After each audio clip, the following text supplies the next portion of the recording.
हर वर्ष चैत मास की शुक्ल नवमी को भगवान श्री राम का जन्मोत्सव रामनवमी के रूप में बड़े श्रद्धा और उल्लास के साथ मनाया जाता है। यह केवल एक त्योहार नहीं बल्कि धर्म, मर्यादा, आदर्श और भक्ति का प्रतीक है। इस दिन श्री राम के जन्म की कथा, उनके जीवन के आदर्श और उनके प्रति श्रद्धा का भाव भक्तों के मन में उभरता है। इस पावन अवसर पर प्रस्तुत है एक भावनात्मक, प्रेरणात्मक और भक्ति से ओतप्रोत कथा, जो न केवल भगवान राम के जीवन का स्मरण कराती है बल्कि हमारे जीवन में भी मर्यादा, संयम और सेवा की भावना भरती है। अयोध्या के समीप एक छोटा सा गांव था, मधुवनपुर। इस गांव में एक बुजुर्ग साधु रहते थे जिनका नाम था रामदास बाबा। उनका पूरा जीवन श्री राम की भक्ति में लीन था। उन्होंने अपने जीवन का प्रत्येक क्षण राम नाम जप में समर्पित कर दिया था। गांव वाले उन्हें बहुत मानते थे क्योंकि उनके सानिध्य में आकर लोगों को शांति और प्रेरणा मिलती थी। रामदास बाबा हर वर्ष रामनवमी पर विशाल राम कथा और राम जन्म उत्सव का आयोजन करते थे। इस अवसर पर दूर दूर से श्रद्धालु आते, भजन कीर्तन होता, रामचरितमानस का पाठ होता और संपूर्ण गांव भक्ति में डूब जाता। इस वर्ष की रामनवमी विशेष थी। इस वर्ष बाबा ने घोषणा की कि यह उनका अंतिम रामनवमी उत्सव होगा। सभी श्रद्धालु चौंक गए। बाबा की उम्र 90 की पार, परंतु उनका उत्साह, आस्था और भक्ति अब भी युवाओं जैसी थी। उन्होंने कहा, अब प्रभु मुझे बुला रहे हैं, पर इस अंतिम रामनवमी पर मैं एक चमत्कार देखना चाहता हूँ। उस भक्त का उदय जो केवल राम नाम से राम को पाले।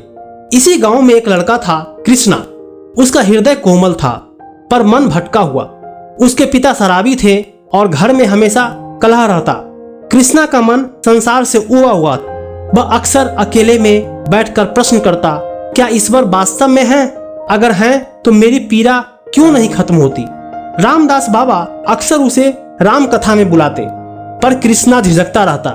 एक दिन बाबा ने उसे बुलाया और कहा, बेटा, ईश्वर को जानने के लिए पहले उन्हें पुकारना पड़ता है।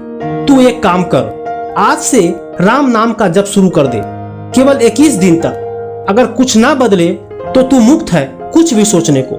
कृष्णा ने चुनौती की तरह यह स्वीकार कर लिया।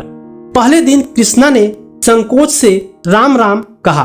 उसे कुछ महसूस नहीं हुआ, पर जैसे जैसे दिन बीते उसका मन स्थिर होने लगा। छठे दिन उसे लगा जैसे कोई उसके हृदय के अंदर गूंज रहा हो, राम। उसने अपनी माँ से कहा, माँ, मैं कुछ दिन एकांत में रहना चाहता हूँ। माँ ने चुपचाप सहमति दी। वह गांव के बाहर एक पुराने मंदिर में रहने लगा और प्रतिदिन राम नाम का जप करता रहा। रामनवमी नजदीक आ रही थी और गांव में तैयारी जोरों पर थी। रामदास बाबा हर दिन पूछते, कृष्णा का क्या हाल है? भक्त कहते, वह दिन रात जप में लगा है बाबा। चैत शुक्ल नवमी का दिन आ गया। सारा गांव राम जन्मोत्सव के लिए सज गया था। बाबा ने आदेश दिया, इस बार आरती कृष्णा करेगा। लोग चकित हुए पर किसी ने विरोध नहीं किया। जैसे ही कृष्णा मंदिर में आया, सबकी निगाहें उसी पर टिक गई। उसका चेहरा तेज से चमक रहा था। उसकी आंखें गहरी थी पर उनमें शांति थी। उसने हाथ जोड़े और सबसे पहले राम राम कहा। आरती के समय जैसे ही घड़ी 12 पर पहुंची और सबने जय श्री राम के नारे लगाए, उसी क्षण मंदिर में एक तेज प्रकाश फैला।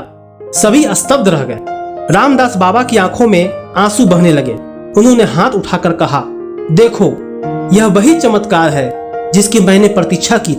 कृष्णा ने राम को केवल नाम से पा लिया।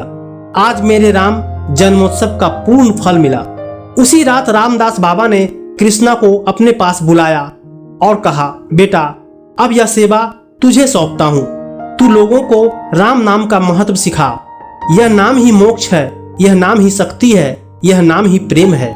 कुछ ही दिन बाद बाबा का शरीर शांत हो गया, परंतु उनकी भक्ति, उनकी स्मृति और उनका राम नाम गांव में गूंजता रहा। कृष्णा ने बाबा की गद्दी संभाली और आज भी हर रामनवमी पर उस मंदिर में राम जन्मलीला, राम नाम जाप और मानव सेवा होती है। यह कथा हमें यह सिखाती है कि सच्ची श्रद्धा से यदि कोई भगवान को पुकारे तो वह अवश्य उत्तर देते हैं। राम केवल त्रेता युग में नहीं आए, वह हर युग में आते हैं। हर उस हृदय में जो उन्हें प्रेम से पुकारता है। रामनवमी केवल श्री राम के जन्म की तिथि नहीं, बल्कि अपने अंदर मर्यादा, धर्म और भक्ति को पुनः जन्म देने का पर्व है। जय श्री राम।